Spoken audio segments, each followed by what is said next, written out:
अस्सलाम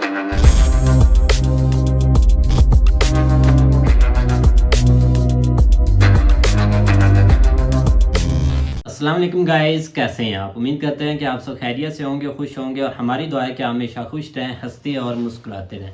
मेरा नाम है रहमान अनवर मैं हूं मोहम्मद और मैं हूं ज़फ़र इकबाल। और आज हम जिस वीडियो पर रिएक्ट करने जा रहे हैं, इस वीडियो का टाइटल है how India is becoming Bharat again. तो देखते हैं वीडियो। अगर वीडियो पसंद आया तो लाइक सब्सक्राइब ज़रूर कीजिएगा और कमेंट में अपनी राय का इज़हार ज़रूर कीजिएगा। तो करते हैं वीडियो स्टार्ट। इंडिया की नई पार्लियामेंट बिल्डिंग हाल में ही बनकर तैयार हुई है और उस बिल्डिंग के बनने के बाद इस बिल्डिंग से कई सवाल भी किए गए हैं कि क्या हमें एक इतना खर्चा करके बिल्डिंग बनाने की जरूरत भी है। सेंट्रल विस्टा प्रोजेक्ट, वहां पर 20,000 करोड़ रुपए वेस्ट करने की क्या जरूरत है, स्पेशली ऐसे क्रिटिकल टाइम पर जहां पर देश कोविड-19 से हुई इकोनॉमिक क्राइसिस से गुजरने लग रहा है। जीडीपी ग्रोथ रेट -10, -20% पर है, अनएम्प्लॉयमेंट इतनी ज्यादा है। कोरोना महामारी के बीच में 20,000 करोड़ रुपए से भी ज्यादा महंगा आलीशान सेंट्रल विस्टा प्रोजेक्ट जोरों शोरों से आगे बढ़े चला जा रहा है। आम आदमी भूखा मरे या फिर उसकी नौकरी जाए, मुंगेरी लाल के सपने पूरे होने जरूरी है। और देखिए, सिर्फ पार्लियामेंट बिल्डिंग ही नहीं, कई बड़े बड़े आर्किटेक्चरल, इंफ्रास्ट्रक्चरल और रेक्लेमेशन प्रोजेक्ट्स भी इंडियन गवर्नमेंट अंडरटेक कर रही है इस समय। जैसे कि राजपथ को कर्तव्य पथ बनाना, सुभाष चंद्र बोस की स्टैचू किंग जॉर्ज कैनपी पर लगाना और हमारी पार्लियामेंट बिल्डिंग पर नया नेशनल एम्बलम लगाना। इस समय हिल स्टेशन डलहौजी भी सोच रहा होगा कि कहीं हमारा नाम चेंज करके दलेर मेहंदी नगर तो नहीं रख दिया जाएगा। तो इतना सारा नया आर्किटेक्चर और इतने सारी जगहों के नाम क्यों बदले जा रहे हैं? देखिए, इंडिया में इस समय पर एक ट्रेंड चल रहा है अपने आपको डीकोलोनाइज करने का और इंडिया को एक कल्चरल सेल्फ कॉन्फिडेंस देने का। लेकिन हमारी पार्लियामेंट बिल्डिंग और जो डीकोलोनाइजेशन प्रोसेस है उसको तब तक ठीक से डिस्कस नहीं किया जा सकता जब तक दो सवालों का जवाब नहीं दिया जाता। पहला सवाल कि डीकोलोनाइजेशन की जरूरत क्यों है और दूसरा सवाल कि एक ऐसा देश जो आज भी गरीबी से इतना जूझ रहा है उसमें इतने पैसे खर्च करके नए आर्किटेक्चरल प्रोजेक्ट्स डेवलप करने की क्या जरूरत है। अब सवाल पूछ ही दिया है तो जवाब भी देते हैं।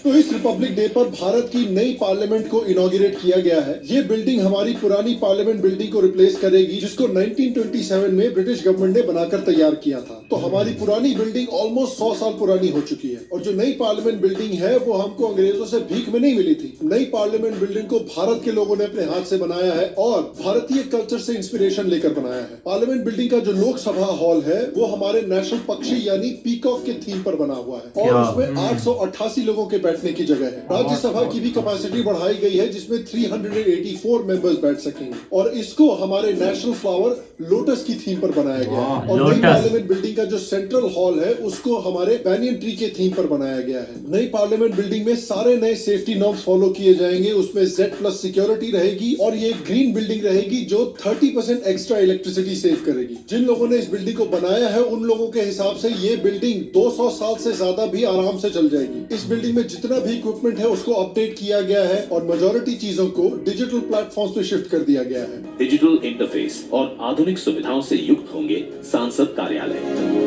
लोकसभा और राज्यसभा हॉल होंगे हाई क्वालिटी ऑडियो वीडियो और हर एक डेस्क इलेक्ट्रॉनिक गैजेट से लैस। इसके अलावा यहाँ पर होगा भारत की भव्य विरासत को दर्शाता संविधान हॉल, पुस्तकालय, समिति कक्ष और भोजन क्षेत्र। ये नई parliament building persons with disabilities के लिए भी फुली एक्सेसिबल है और इस पार्लियामेंट बिल्डिंग के ऊपर हमारा नया अपडेटेड नेशनल एम्बलम है जो एक नए कॉन्फिडेंट इंडिया को दर्शाता है। और देखिए, मैं मानता हूं कि ये बिल्कुल जायज सवाल है कि एक देश जिसमें आज भी इतनी गरीबी है उसमें हमें इतना सारा पैसा एक नए पार्लियामेंट बिल्डिंग पर क्यों खर्च करना चाहिए। तो आइए उस सवाल का जवाब देते हैं। देखिए, सबसे पहले तो जो पुरानी पार्लियामेंट बिल्डिंग थी उसमें हमारे एमपीज के लिए अब पर्याप्त जगह नहीं बची है। पुरानी पार्लियामेंट बिल्डिंग सिर्फ 543 एमपीज और 245 राज्यसभा एमपीज को फिट कर सकती है और ये नंबर ऑफ एमपीज 1951 के बेसिस पर चूज किए गए हैं। आज पॉपुलेशन 1951 के कंपैरिजन में बहुत ज्यादा बढ़ गई है इंडिया की, तो उस हिसाब से हमें नंबर ऑफ एमपीज भी बढ़ाने की जरूरत है। और ये माना जाता है कि जो नई डीलिमिटेशन एक्सरसाइज होने वाली है उसमें एमपीज की संख्या 545 से बढ़ के 848 होने वाली है। तो क्लियरली हमें एक बड़े स्पेस की जरूरत है। दूसरी बात, जो पुरानी पार्लियामेंट बिल्डिंग है उसमें ढंग की मॉडर्न फैसिलिटीज अवेलेबल नहीं है, जैसे कि meeting rooms, press rooms, security features और जितनी भी इलेक्ट्रिक फिटिंग्स है सब पुरानी हो रखी हैं। इस बिल्डिंग को एक ऐसे जमाने में बनाया गया जब फायर सेफ्टी नाम की कोई चीज ही नहीं होती थी। तो इस बिल्डिंग में ढंग की फायर सर्टिफिकेशन भी नहीं है। कल को अगर हमारी पुरानी पार्लियामेंट बिल्डिंग में आग लगती है तो वहाँ 445 टुंडे कबाब बन जाएंगे बेसिकली। ये भी याद रखना जरूरी है कि दिल्ली जो है एक अर्थक्वेक 2 जोन हुआ करता था। आज दिल्ली एक अर्थक्वेक 4 जोन है और इसके पास पोटेंशियल है कि इवेंचुअली अर्थक्वेक 5 जोन में पहुंच जाए। तो पुरानी बिल्डिंग अर्थक्वेक प्रूफ नहीं है, बल्कि नई बिल्डिंग काफी अर्थक्वेक प्रूफ है। देखिए, डोला रे डोला ऐश्वर्या राय और माधुरी दीक्षित पर अच्छा लगता है, हमारी पार्लियामेंट बिल्डिंग पे अच्छा नहीं लगता।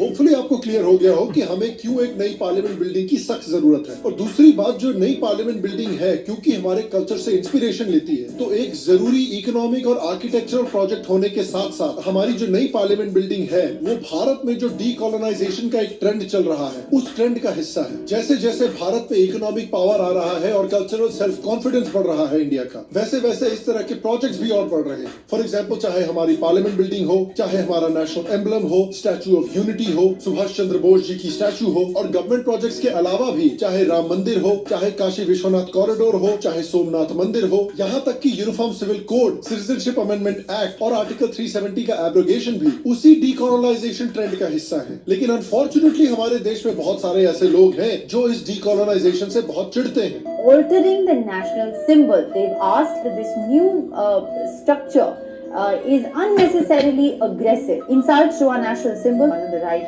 is Modi's version. पॉलिटिक्स और प्राइड एक ऐसा एस्पेक्ट रह जाता है जो कि मुझे लगता है सबसे इम्पोर्टेंट रीजन था इस स्टैच्यू को बनाने के पीछे। If the symbolism of building a mandir over a mosque wasn't clear enough, Modi's visit to Ayodhya coincides with his crackdown on Muslim-majority Kashmir and serves as an affirmation that he sees India as a nation that serves Hindus first. Congress की party प्रवक्ता शमा मोहम्मद ने tweet कर हमला बोला कि महात्मा गांधी के पसंदीदा स्तुति गीत को इस बार के बीटिंग रिट्रीट समारोह से हटा दिया गया।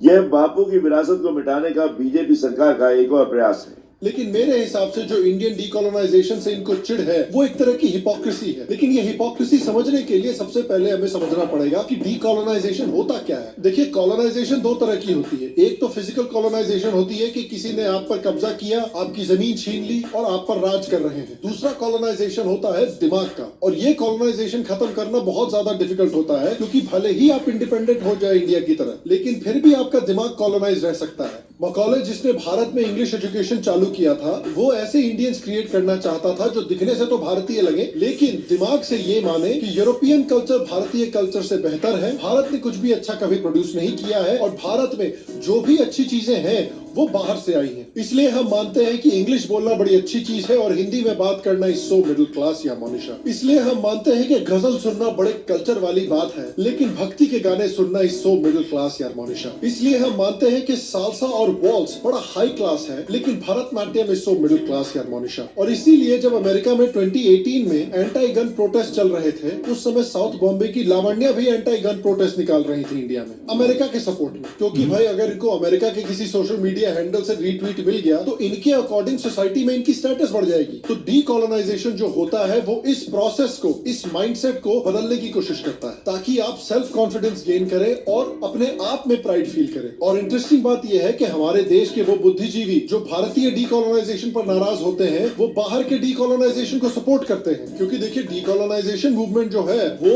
वेस्टर्न देशों में भी काफी जोरों शोरों से चल रही है। जहां पर इंग्लैंड में विंस्टन चर्चिल का स्टैचू हटाया गया डीकोलोनाइजेशन के नाम पर।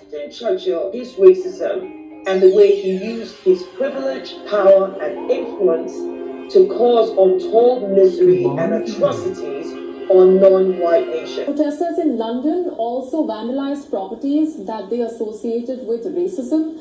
This included the statue of Winston Churchill. America में क्रिस्टोफर कोलंबस के स्टैचूज को हटाने की बात की जा रही है और कोलंबस डे हॉलिडे को कैंसिल करने की बात की जा रही है। It wasn't until 1989 that South Dakota became the first state to switch Columbus Day to Native Americans Day, celebrating it for the first time in 1990. And so, at least from that first one, we now have several decades of this day. Yeah, and it's an important day to recognize, and to recognize it properly, especially considering what we had before, which was, Columbus Day. He didn't discover America, and he didn't prove the earth was round.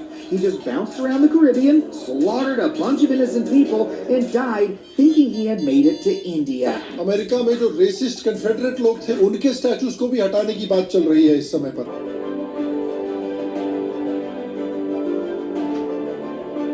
क्योंकि जिस तरह से अंग्रेजों ने और Islamic घुसपैठियों ने India को कॉलोनाइज किया था, उसी तरह से वेस्टर्न देशों ने इन देशों में भी जो इंडिजिनस पॉपुलेशंस हैं नेटिव अमेरिकन के, उनको कॉलोनाइज किया था। तो हमारे बुद्धिजीवी इस डीकोलोनाइजेशन को सपोर्ट करते हैं, लेकिन भारतीय डीकोलोनाइजेशन को सपोर्ट नहीं करना चाहते, और उसी एक्सपेक्टेड लाइंस पे भारत की पार्लियामेंट बिल्डिंग की भी निंदा की जा रही है। तो हम आपकी आर्गुमेंट को सीरियसली कैसे लें अगर आप इसी चीज को अमेरिका में सपोर्ट करते हैं लेकिन इंडिया में हिंदू मेजॉरिटेरियनिज्म बोल देते हैं? ये कैसा इंसाफ है मिलॉर्ड? तो होपफुली इस वीडियो में हमने ये सीखा कि नई पार्लियामेंट बिल्डिंग की इकोनॉमिक जरूरत है, आर्किटेक्चरल जरूरत है, फिजिकल कैपेसिटी बढ़ानी जरूरी है हमारी पार्लियामेंट बिल्डिंग की। तो ये वेस्ट ऑफ मनी नहीं है। उसके साथ साथ ये नई पार्लियामेंट बिल्डिंग हमारे देश में एक हो रहे कल्चरल रिवाइवल का भी हिस्सा है। कल्चरल डीकोलोनाइजेशन जरूरी इसलिए है क्योंकि इंडिपेंडेंस सिर्फ फिजिकल ही नहीं, मेंटल भी होना चाहिए। हमारा देश तब तक ग्रो नहीं कर पाएगा जब तक हम अपने आप को मेंटली इंफीरियर मानते रहेंगे, तब तक हम बाहर वालों के गुलाम बने रहेंगे। और मैं आपसे पूछना चाहता हूँ कि क्या आपको लगता है कि नई पार्लियामेंट बिल्डिंग जो है ये पैसे का वेस्ट है? और दूसरी बात, क्या आप भारत में कल्चरल डीकोलोनाइजेशन को सपोर्ट करते हैं या इसके अगेंस्ट है? नीचे कमेंट सेक्शन में मुझे जरूर बताएं। बाकी अगर आप श्याम शर्मा शो का नया मर्च चेकआउट करना चाहते हैं तो नीचे मर्च स्टोर के लिंक पर क्लिक करके जरूर चेकआउट करें। अगर आप श्याम शर्मा शो का मतलब का मेंबर बनना चाहते हैं तो नीचे पेट्रियन के लिंक पर क्लिक करके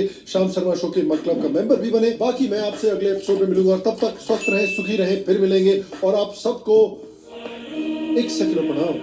इंडिया की हाँ जी गाइस, तो जैसा कि आप वीडियो देख रहे थे, बिल्कुल एक जो न्यू पार्लियामेंट बनी है, तो एक तो इसका अब ये बहुत ही खूबसूरत बनी है। इसकी कुछ पिक्चर गवर्नमेंट ने की थी जो भी थी लॉन्च, तो बाकी वो हमने देखी थी। नहीं, यहाँ पे ये देखो ना, इतना बड़ा ये मुद्दा तो नहीं है, क्योंकि अगर ये अंग्रेजों के दौर की बनी हुई है, ज़ाहिर बात है कुछ प्रॉब्लम भी आ सकती है। इतने ये तो एक मुद्दा उठाने वाली बात ही नहीं है।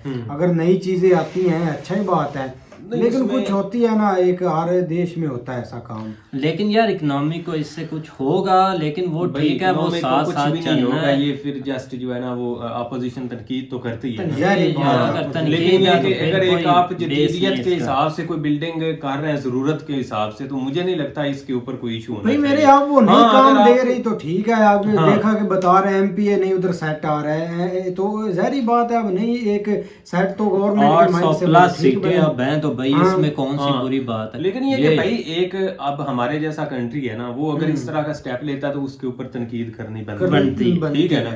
वो एक वेस्ट ऑफ जो है ना वो आप कह लेते हैं कि वो मनी है, लेकिन ये कि भाई उनको तो कोई टेंशन ही कोई नहीं है। अगर वो कर रहा है तो ठीक है, अच्छी चीज है, एक जरूरत के मुताबिक है, तो क्योंकि इसका आगे आने वाले वक्त में जो है ना वो जिस तरह आपको जो है ना फॉरेन मीटिंग्स होती हैं या सारी चीजें होती हैं, उसका जो है ना वो बहुत अच्छा इम्पैक्ट पड़ेगा। उसमें बहुत सारी जदीदियत चीजें जो है ना वो लेके आएंगे टेक्नोलॉजी के हिसाब से, जिस तरह वो बता रहे हैं, मैक वगैरह, कैमरा या जो भी चीजें जो है ना वो वहाँ मेरे जो स्टैचू बना हुआ है वो उसकी थोड़ी वैल्यू है।